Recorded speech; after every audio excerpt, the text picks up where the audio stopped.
आज कथा का चतुर्थ दिन है।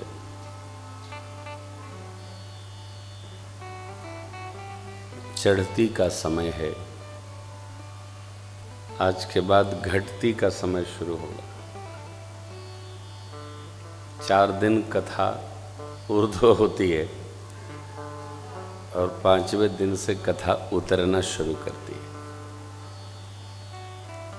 तो श्री हनुमान जी के सानिध्य में हम लोग श्री हनुमत चरित्र का ही इस भाव से स्मरण कर रहे हैं कि हनुमद आराधना ही क्यों करें। मनुष्य का एक स्वभाव होना चाहिए कि अकारण कोई कार्य न करे, अनजाने में न करे, और वैसा भी कार्य न करे। कल एक बात आई थी, जिसको न मन गवाही करे, न हमारा कंठ गवाही करे, न हमारा हृदय गवाही करे, उसको करना ही नहीं। बहुत दिनों पहले एक बात आई थी, हमारे जिस व्यवहार के लिए हमको कई बार पक्ष रखना पड़े, वह कार्य नहीं करना चाहिए। सीधा सा, क्योंकि वहां हम उपस्थित नहीं रहते हैं, वहां हम जबरन उपस्थित होना चाहते हैं। श्री हनुमत चरित्र में यह बात बड़ी अद्भुत अलौकिक है कि श्री हनुमान जी जब भी कुछ कहना होता है तो पहले राम कथा कहते। आप कथा नहीं करते, पहले राम कथा करते हैं, फिर अपना परिचय। तब हनुमंत कही सब, बोला करो, राम कथा तब निज नाम। नाम सुनकर स्थिति नहीं बदली, सुनत जुगल तन पुलक मन, मगन सुमेर गुण ग्राम। अब जो विगत दिनों हम लोग हनुमत चरित्र श्रवण कर आए, उसमें मैं एक भी बिंदु स्पर्श नहीं करूंगा। मैं समझता हूं अष्ट सिद्धि नवनिधि के दाता के क्रम में आपको 4 सिद्धियां कंठस्थ हो गई होंगी। बोलिए, पहली अणिमा, दूसरी गरिमा महिमा, अरे वाह, तीसरी गरिमा, चौथी लघिमा। और यह भी हम समझ सकते हैं, चाहे जिस प्रकार से, कि आप लोग चारों सिद्धियों का अर्थ भी समझ गए होंगे। समझ गए हैं? अच्छा, जो समझ गए हों समझ जाएं, और जो नहीं समझे हैं उनको कथा के बाद समझा दें। यही तो कथा है। अब मैं अष्टम दिवस जब इस कथा को समेटूंगा तो इनका पुनः स्मरण करूंगा। जैसा नाम है अणिमा, श्री हनुमान जी में अणु के बराबर हो जाने की सिद्धि थी। अणिमा, जो मैंने कल विस्तार से आपके साथ स्मरण करा। महिमा,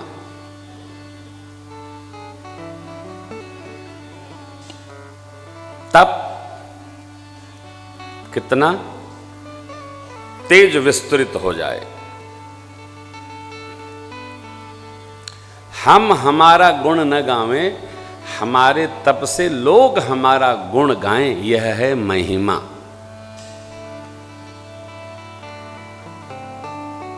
बगल में एक स्थान है बाराबंकी, वहां लोधेश्वर भगवान है, उनकी बड़ी महिमा है। गंगा मैया की बड़ी महिमा है, सातों पुरियों की बड़ी महिमा है। अब महिमा में क्या है, आप अर्थ करिए, समझते जाइए। तीसरी क्या है, गरिमा, नाक, प्रतिष्ठा। मैंने बहुत सटीक उदाहरण कल दिया था, गौ माता को सूअर के साथ, बकरी के साथ नहीं चरना चाहिए। यदि गौ माता बकरी के साथ और सूकर के साथ चरेंगी तो लोग कहेंगे अवश्य ये पिछले जन्म की सुकरी है, बकरी है, साथ नहीं छूटता। कई लोग होते हैं, उनको आप चंदन लगा दो, परंतु जाएंगे तो वहीं बैठेंगे जहां गधाता होगा। क्यों? जन्म का लदा है वो ऐसे समाप्त नहीं होता, बहुत कठिन है साहब। जन्म जन्म की थाती है, ये मिटती नहीं। इसी को कर्मजन्य स्वभाव कहते हैं। इसका संबंध हमारे आपके पुराकृत कर्म से है। इसका नाम है जन्माद्य संस्कार। जन्म के पहले के संस्कार को जन्म आद्य बोलते। लघिमा श्री हनुमान जी मसक समान रूप कपि, छोटे से छोटे हो जाने की शक्ति सिद्धि प्राप्त है। और है ही नहीं, श्री हनुमान जी आश्रय में रहकर जो भजन करता है उसके दाता भी हो जाते हैं, उसको वो सिद्धि प्रदान करते हैं। आगे की जो 4 सिद्धियां हैं थोड़ी सी कठिन है। मैंने कल ही आपसे निवेदन किया कि प्राप्ति और पराकाम बहुत निकट है। साधक जब साधना की सहजा अवस्था में ऊर्ध्व गति करता है तो वह जो संकल्प करता है उस वस्तु की उसको प्राप्ति हो जाती है। प्राप्ति, हमने जो सोचा वो हमको मिल जाए, यह प्राप्ति सिद्धि है। श्री हनुमान जी महाराज क्या करने गए लंका में? सीता मैया का केवल अन्वेषण करने, खोज करने गए। सीता मैया कहाँ हैं? तो सीता मैया को हनुमान जी ने प्राप्त कर लिया। यह प्राप्ति सिद्धि का परिणाम है। थोड़ा है तो बहुत विस्तार इसका, घंटा भर का प्रोग्राम है, चर्चा में जाएंगे तो। पराकाम्य साधक जब साधन करके धीरे धीरे धीरे धीरे धीरे धीरे गतिमान होता है, किसी प्रकार का भजन करे, गंगा नहाए, दर्शन करे, तीर्थ वास करे, पुराण अध्ययन करे, सद्गुरु की सेवा करे, गौ माताओं की सेवा करे, यज्ञ मंडप का लेपन करे, पंचवटी का दर्शन करे, कुछ भी करे,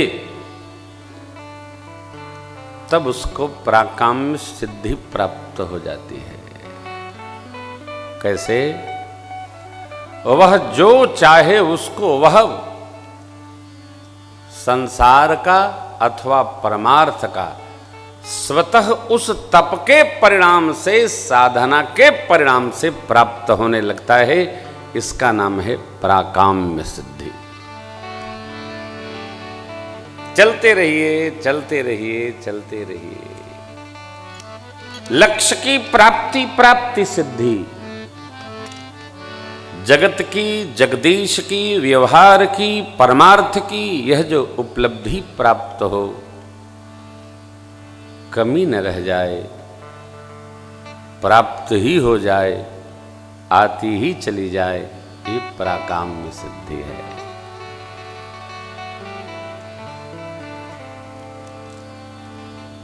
छठवीं, सातवीं, ईशिता, ईशत्व। देखिए, हम आप भगवान के भक्त हैं। ईश कौन है? ईश माने भगवान।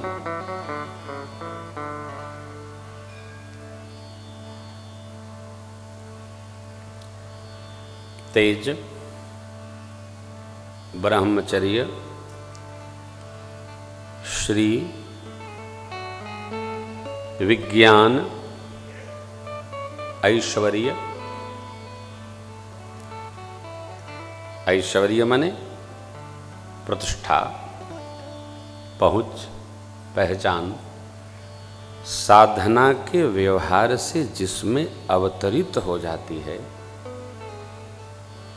उसको यह ईशत्व प्राप्त हो जाता है। योजना न बनानी पड़े, चतुराई की कोई उपयोगिता न करनी पड़े। इसको कहीं कहीं पुराणों में ईशिता भी कहते हैं। ईशता अर्थात साधक को भगवान जैसा लोग मान करने लगते हैं। किसको? साधक को। श्री हनुमान जी महाराज राम काज कर लौटे तो कवितावली जी में लिखते हैं पूज्यपाद गोस्वामी जी, श्री हनुमान जी का कितना मान किया, कितना मान किया। कपियों ने, सुग्रीव जी महाराज ने, सुन सुग्रीव बहुर ते ही मिले, मान किया, कंठहार बना लिया, बढ़ गया।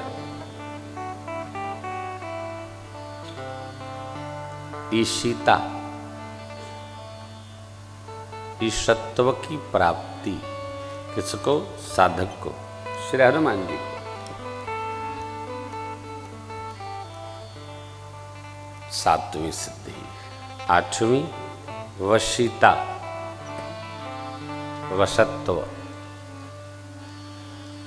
साधक इस साधना के व्यवहार के परिणाम स्वरूप जो चाहता, जिसको चाहता उसको बस में कर लेता।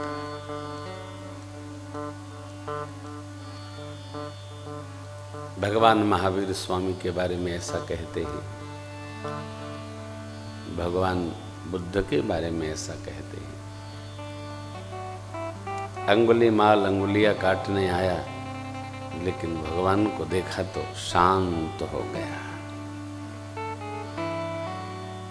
आप देखते होंगे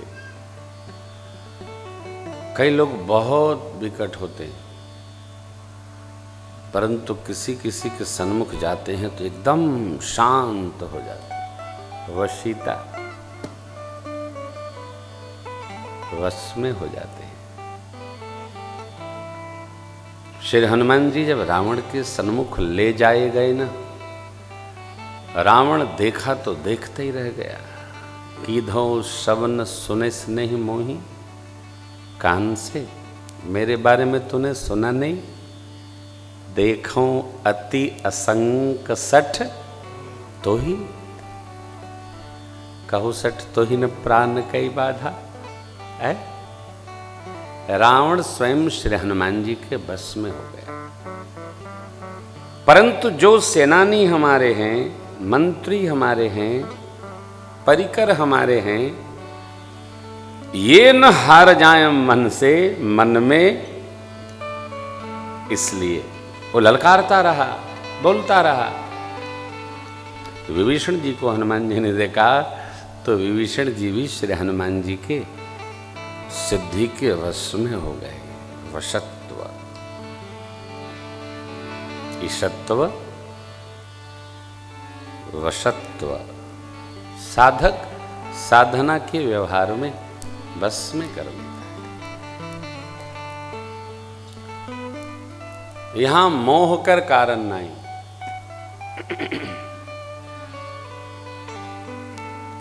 कहते हैं लोग ना, सोचा तो बहुत था लेकिन जब उनके सन्मुख गए ना, सब हेराई गए, भुलाई गए।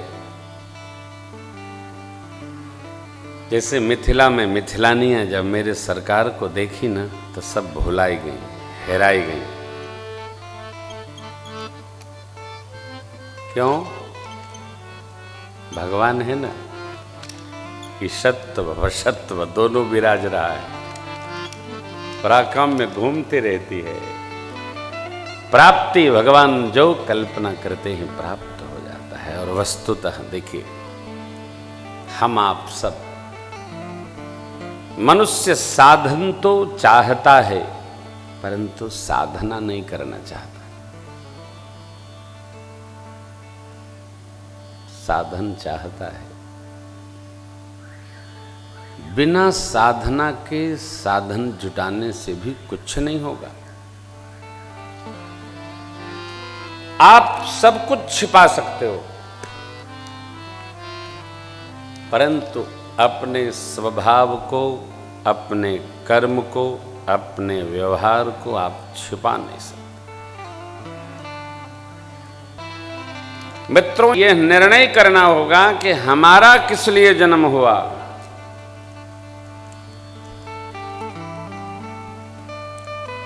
यही नहीं समझ पाते हैं हम। श्री हनुमान जी महाराज का अवतार राम काज के लिए हुआ और ईशित्व वशित्व इस नामक सिद्धियों का प्रताप है। राम जासु जस आप बखाना। जानते हैं पुत्र कौन धन्य है जिसकी प्रशंसा माता पिता के मुख करें। अपनी पीठ तो कोई थपथपा ले, वाह वाह प्रेम भूषण जिला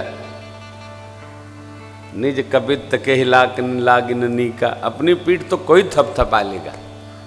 शिष्य कौन सौभाग्यशाली है? सद्गुरु जिनकी प्रशंसा करे। जीव कौन सौभाग्यशाली है? जिसकी जगदीश प्रशंसा करे। आहा, क्या जिया हो, खूब जिया। पितामह भीष्म अखंड ब्रह्मचर्य व्रत का पालन किए, जीवन में सदैव किए, परंतु घर की पुत्र वधू के साथ जो व्यवहार हुआ, मौन साधन किए बैठे रहे। आज भी पितामह भीष्म पर कलंक लगा पड़ा है। हमारा साध्य क्या है ये तो तय करना पड़ेगा हमको। साध्य क्या है, हम क्या हैं, किस लिए हैं? संसार के खटखट के लिए आए हैं क्या? यही करते रह जाएंगे हम? कोल्हू के बैल हैं, अनवट्टा बांध के कोई कहेगा चला चला पेरा 5 पसेरी, यही करेंगे? सोचेंगे नहीं? कोल्हू के बैल हैं हम। अपने लिए भी कुछ करेंगे कि केवल हम इसी खटखट में लगे रहेंगे? कूट करके बना, खाए, सो गए, बहुत हो गया। फिर अगले दिन यही दिनचर्या। अरे मैंने मनुष्य जन्म तुझको हीरा दिया तो वृथा ही गंवाए, तो मैं क्या, मैंने मनुष्य जन्म तुझको हीरा। ये सरकार ने श्री अवधवासियों से कहा, कबहू करी करुणा नर देही। देखिए, इतने स्थावर हैं, इतने जंगम हैं, इतने स्वेदज हैं, इतने उद्भिज हैं, इतने अंडज हैं, उसके बाद यह जरायुज का शरीर हमको आपको मिला। मैं तो सबसे बार बार यही कहता हूं, केवल एक के बतिए है हमारा का बनाइए। क्या बनाइए? रन बनाइए। कहां दौड़ चल रही है? अरे श्री चरण की चल रही। कुछ थाती इकट्ठा करिए। थाती कैसे इकट्ठा होगी? तो सदकर्म से। आठों सिद्धि ऊपर कहीं वृक्ष में नहीं फल समान लगती है कि आप एक एक सिद्धि 8 बार तोड़ेंगे तो 8 सिद्धि प्राप्त हो जाएगी।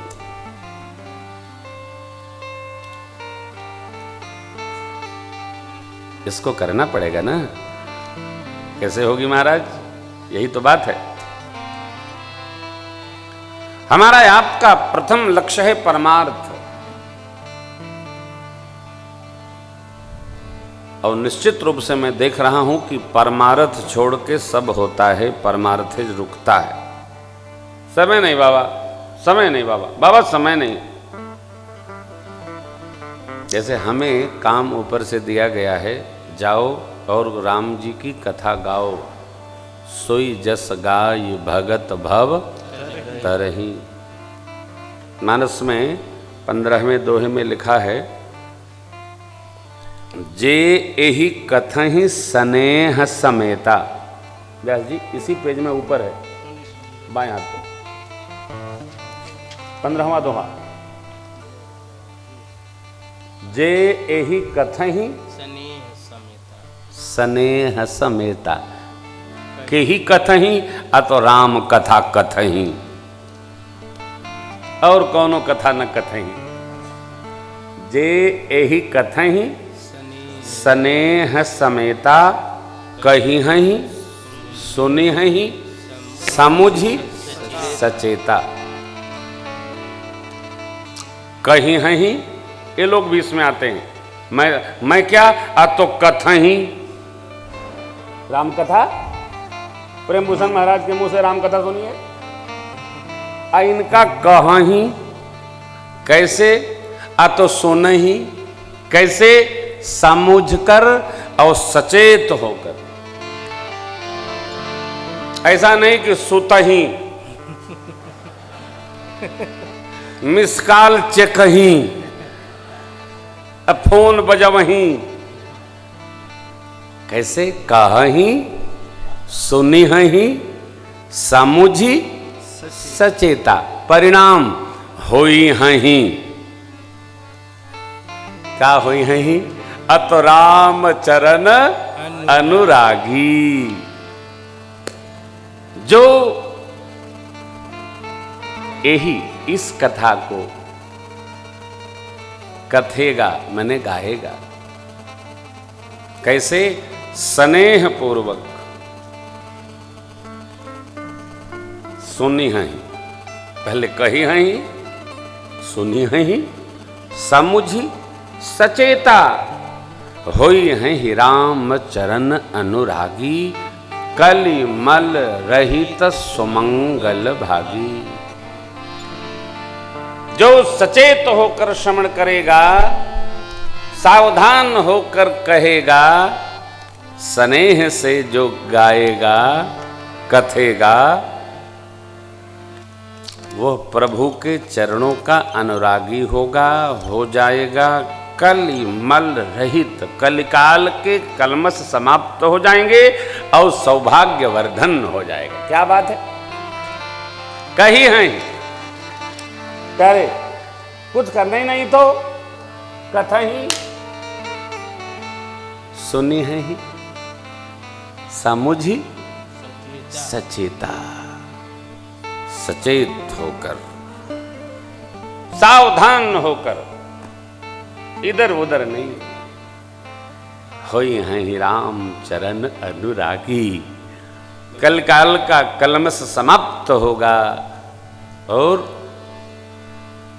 प्रभु के श्री चरणों में हमारी प्रीत दृढ़ होगी, हमारा मंगल होगा, हम सबका मंगल होगा, सौभाग्य का वर्धन होगा, चारों का होगा, कथने वाले का, कहने वाले का, सुनने वाले का और सुनाने की व्यवस्था करने वाले। इसलिए मैं बार बार कहता हूं, बहुत जरूरी कथा सुनी जाए भैया। हम तो सुनते ही रहते, हाँ, हमको पता है कि कहने से अधिक सुनने का फल है।